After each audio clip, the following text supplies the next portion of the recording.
E chegou a hora de falar sobre um assunto que eu particularmente gosto muito. Nós vamos conversar sobre os cuidados com os nossos pets. Então vem que o tema de hoje está muito interessante. Se você tem um animal de estimação em casa, já sabe que a curiosidade é uma das características mais marcantes dos bichinhos. Cães e gatos adoram explorar tudo, seja dentro ou fora de casa. Mas essa busca contínua por novidades pode acabar se tornando um risco para a segurança deles. E para evitar acidentes com os pets, é importante que os tutores estejam sempre atentos e tomem medidas preventivas. Quem vai nos ajudar a entender como preparar a casa para evitar acidentes com os animais de estimação é a médica veterinária Andréia Turquette.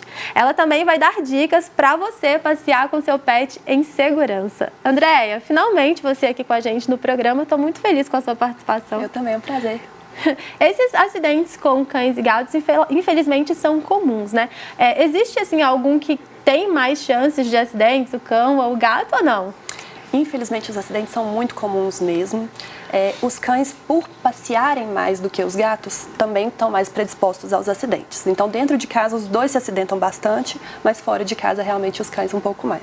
O fato do gato atingir áreas mais altas, né? Gato está sempre no alto, isso também coloca ele mais em risco? Gatos saudáveis até que não, tá? Então, dentro de um ambiente, né, de uma casa de até 2 metros aí de pé alto, eles não vão se machucar se eles são saudáveis.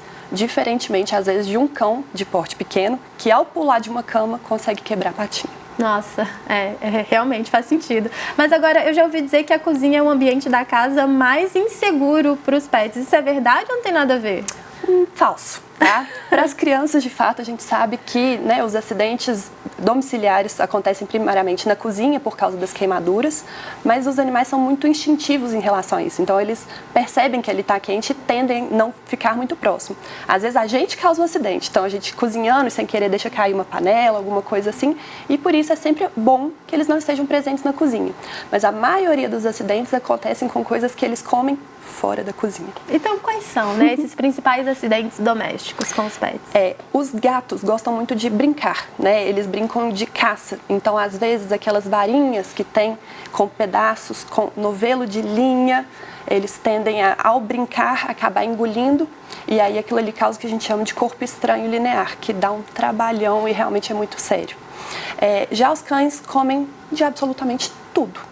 Né? Então, a gente às vezes tem problemas com alimentos que eles comem que eles não deveriam comer, com remédios, com plantas tóxicas, com pedaço de parede, com chinelo, com meia, o que tiver na frente deles, dependendo, né, do animalzinho, eles realmente tendem a comer. Até os produtos de limpeza a gente precisa tomar cuidado também? Com certeza, né? Quando a gente prepara a nossa casa para receber um pet, a gente tem que realmente começar a guardar as coisas que antes ficavam expostas.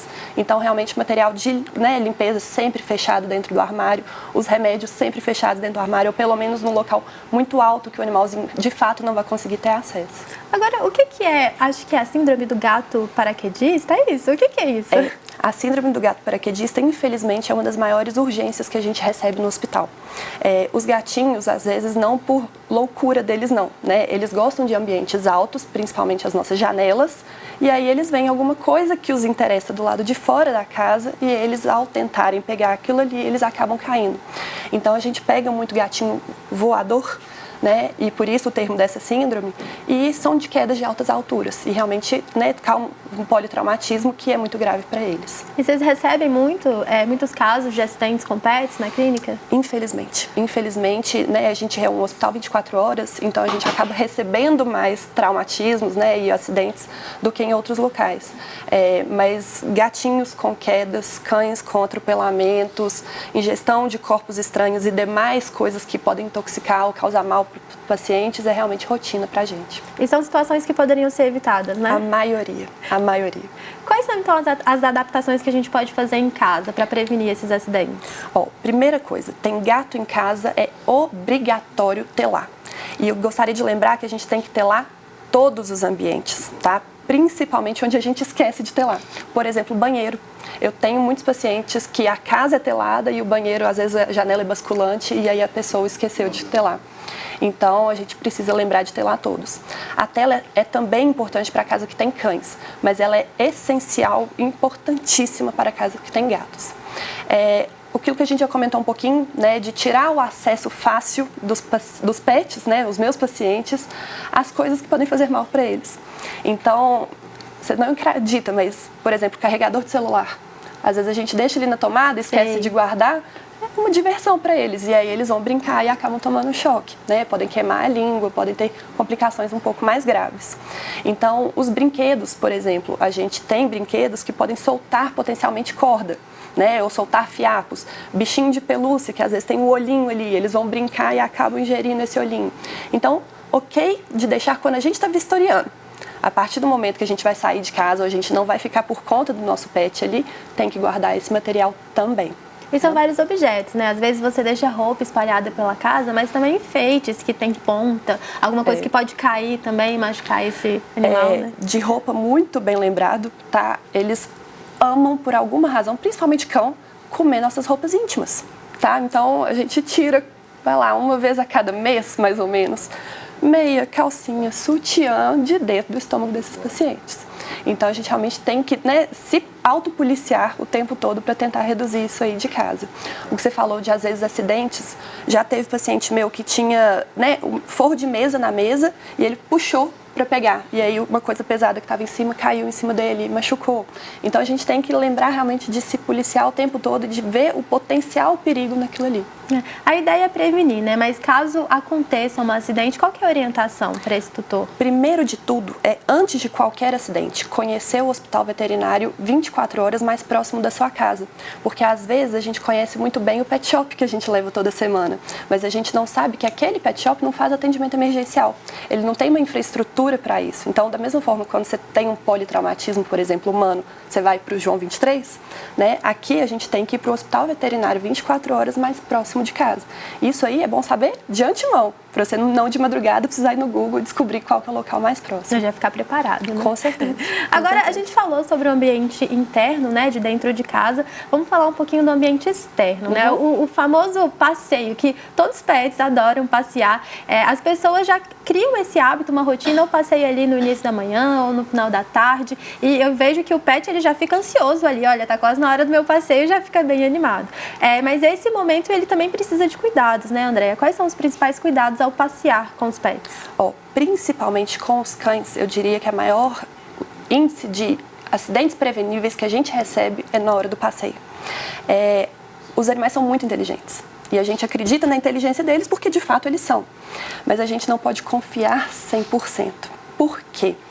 Todo mundo fala, a gente vê isso acontecendo todo santo dia que chega o paciente, por exemplo, atropelado. Eles falam assim, ele está acostumado a passear sem coleira. Tem 8 anos que ele passeia sem a coleira. E a gente fala, mas um dia passa uma fêmea no cio do outro lado da rua que ele vai querer sair correndo para pegar. Então, a gente tem que se prevenir. Então, é imprescindível coleira e guia, tá? E na coleira tem que ter a plaquinha de identificação. Como que é essa plaquinha? Por exemplo, eu trouxe aqui a da minha cadelinha, tá? Então, essa aqui é uma coleirinha só de pra colocar no pescocinho, que tem o nomezinho dela e o meu telefone de contato. Se por acaso acontecer alguma coisa, a gente pode, alguém que achar ela, me ligar e ter o contato. Mas o mais importante mesmo é a gente ter sempre a coleira, né? Da minha cadelinha essa também, também tem a identificação dela, com o telefone de contato, com a guia. E aí, às vezes, a gente escuta o pessoal falando assim, nossa, mas a guia é tão curtinha, o meu animal vai ficar muito próximo, eu gostaria que ele corresse um pouco mais, que ele fizesse um pouco mais de exercício. Não é desculpa, tá? A gente tem as guias, por exemplo, que são retráteis. Então, isso aqui a gente pode deixar correr 5 metros às vezes, e o animalzinho vai se divertir, vai brincar, mas com segurança, né? Uma observação nessa coleira aqui, ela é peitoral, né? Ela não é aquela do pescoço. É a mais indicada para o passeio? Depende para quê, tá? Então, nessa guia, a gente consegue proteger um pouco melhor o animal, mas ele te dá um pouco mais de força para ele puxar a gente. Então, um animal que já está adestrado, que sabe, né, não puxar a gente, é mais seguro para ele. Principalmente quando a gente vai falar em transporte dentro do carro também. E aí a gente deve fugir das coleiras que são só cervicais, porque se tiver um impacto grande ali, pode machucar realmente o pescocinho deles. A gente vai falar sobre o transporte no carro. Antes, só me conta uma coisa, os gatos também podem passear? Os gatos podem e devem passear com segurança.